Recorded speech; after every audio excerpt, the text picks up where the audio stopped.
So మా చాలా మంది నన్ను అడుగుతారు, మా నీ లవ్ స్టోరీ చెప్పు అని. ఈసారి సినిమాది కాదు, నా రియల్ లైఫ్ లో జరిగింది చెప్తామా. రోజులానే ర్యాండమ్ గా మ్యాచ్ స్టార్ట్ చేసినామా. అదేమో అసలు నేను ఆ రోజు చేసిన పెద్ద తప్పు. నా టీమ్ లో నెంబర్ 1 అండ్ నెంబర్ 2 ఇద్దరు ఈవెంట్ లో దిగి మళ్ళీ రీకాల్ కూడా అయిపోయి చచ్చిపోయాము. ఆ తర్వాత మా టీమ్ లో నేను ప్లస్ తను ఇద్దరమే ఉన్నాం. నాకు అప్పటిదాకా తెలియదు నా టీమ్ లో ఒక అమ్మాయి ఉందని. అప్పుడే నాకు ఒక వాయిస్ వినిపించింది మా. ఓ ఏం చేస్తున్నావు, పక్కన అపార్ట్స్ లో స్నైపర్ ఉన్నాడు, కవర్ ఇవ్వు, నేను రష్ కి పోతున్నా ప్లీజ్ కదా అని నాకు ఒక ఫీమేల్ వాయిస్ వినిపించింది మా. నాకు ఫస్ట్ టైం అట్లా ఆ టోన్ లో ఒక అమ్మాయి వాయిస్ విన్నాం. ఆ టైంలో నాకు తన కాన్ఫిడెన్స్ అండ్ ఆ క్లారిటీ ఆ గేమ్ కన్నా తన వాయిస్ ఫుల్ గా అట్రాక్ట్ చేసినేమో. అంటే తను రష్కి వెళ్ళి అటు నుంచి అంటే స్పెక్టెడ్ మూడ్ లోకి వెళ్ళిపోయింది. అది ఇంపార్టెంట్ విషయం కాదనుకో.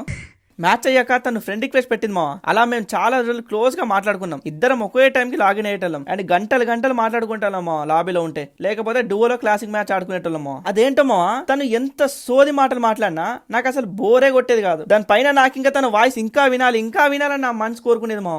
అంతేకాదు ఇద్దరు మూవీస్ గురించి పిచ్చగా మాట్లాడుకుంటాం. తనేమో ప్రభాస్ కి ఫ్యాన్ మావా, నేనేమో పవన్ కళ్యాణ్. అంతేకాదు ఇద్దరం లాబీలో పర్సనల్ గా చాలా డీప్ గా మాట్లాడుకునేటోళ్ళం. ఒక రోజు ఇద్దరం డువో క్లాసిక్ ఆడతాం. సడన్ గా తను చెప్పింది కదా, గేమ్ లో మనం ఎవరమైనా అవ్వచ్చు కానీ రియల్ లైఫ్ లో మాత్రం మనం ఏంటో ఎవరికీ తెలియదు అని చెప్పింది మా. నాకు అప్పుడు ఏం బుర్రకి ఎక్కలేమో, కానీ ఇప్పుడు తలుచుకుంటే మాత్రం మైండ్ అంతా మొత్తం పిచ్చి మింగుతాను. సరే స్టోరీ కంటిన్యూషన్కి వెళ్ళిపోతే, నేను నా ప్రాబ్లమ్స్ అన్ని తనకి చెప్పేటోని. నా ఫ్యామిలీ ఇష్యూస్ కానీ, కెరీర్ కానీ, టెన్షన్ కానీ, అలా అన్ని చెప్పేటోని. కానీ తను ఒక్కటే చెప్పింది మా, నువ్వు చాలా ప్యూర్ రా అని. దీని అమ్మ ఆ లైన్ విని నేను అసలు మస్తు సీరియస్ అయిపోయినా మా. సీరియస్ అయిపోయి ఇక నేను కదా, ఇక నేను ఆపుకోలేక ఇక లేట్ చేయవద్దని చెప్పేసి ఒకటే అనమా, నిన్ను నేను లైక్ చేస్తానా అని చెప్పంగానే తను మైక్ ఒక 10, 20, 30 సెకండ్స్ దాకా అట్లనే మ్యూట్ లో ఉండిపోయింది మా. సడన్ గా ఒక 30 సెకండ్స్ తర్వాత మైక్ ఆన్ చేసింది. ఆన్ చేసి ఏం చెప్పింది తెలుసా, రే నేను చాలా కన్ఫ్యూజ్ గా ఉన్నారా, కానీ నువ్వు మాత్రం నాకు చాలా స్పెషల్.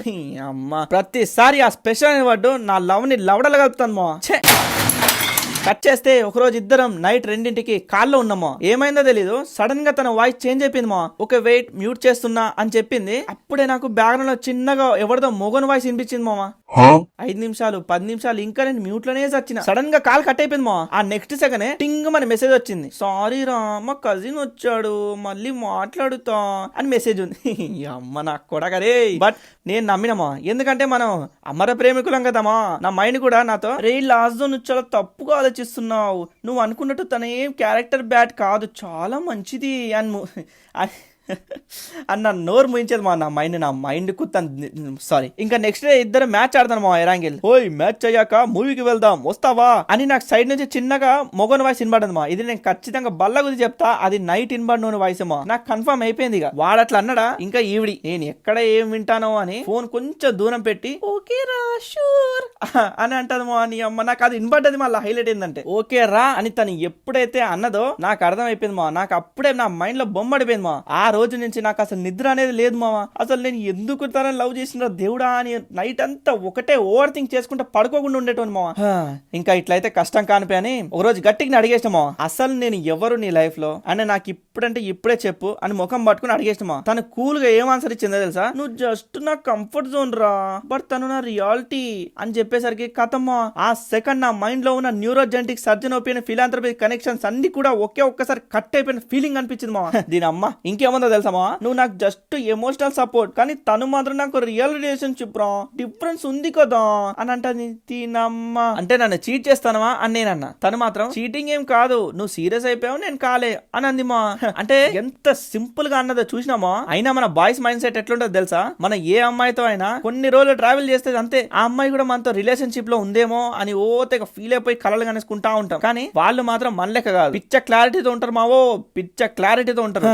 ఇంకా నేను ఫిక్స్ అయిపోయినామో, ఇంకా ఇవన్నీ వద్దు, ఒక లాస్ట్ కాల్ చేసి అన్ని క్లోజ్ చేసేద్దామని ఒక రోజు నైట్ కాల్ చేసినామో. తను కాల్ లిఫ్ట్ చేసింది. లిఫ్ట్ చేయంగానే నాకు తన బ్యాక్గ్రౌండ్ లో తను హ్యాపీగా ఉంది అని నాకు వినంగానే అర్థమైపోయింది మా. కాల్ ఫోన్ లిఫ్ట్ చేయంగానే. బట్ నేను మాత్రం నా ముఖం మొగ్గ లెక్కన పెట్టుకుని అట్లనే కూర్చున్నాము. తన ఫోన్ లో ఏంటి లాస్ట్ జోన్ ఇన్ని రోజులు ఎడిపోయినావు, గేమ్ కూడా రావట్లే అని అంది. దీని అమ్మ తను మాట్లాడిన ఆ టోన్ లో గిల్ట్ లేదు, ఫియర్ లేదు, జస్ట్ నార్మల్ ఫ్లాట్ గా నీళ్ళ.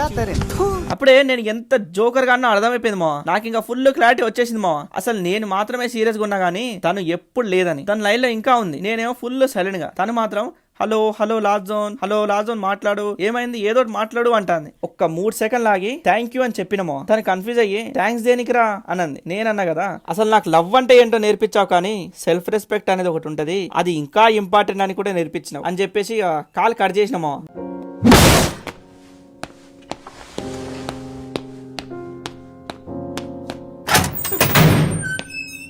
బ్లాక్ చేయలేదు, మెసేజ్ చేయలేదు, డ్రామా కూడా చేయలేదు. జస్ట్ ఫోన్ స్విచ్ ఆఫ్ చేసేసి అద్దంలో నన్ను నేను చూసుకున్నా. కళ్ళలో నీళ్లు తిరుగుతాను. కానీ అదే ఫస్ట్ అండ్ లాస్ట్ టైం. నాకు తను వదిలి వెళ్ళిపోయిందన్న బాధ అస్సలు అంటే అస్సలు లేదు. కాకపోతే నా వాల్యూని నేనే చాలా లేట్ గా అర్థం చేసుకున్నా అని ఎక్కడనో కొద్దిగా బాధ ఉంది మామ.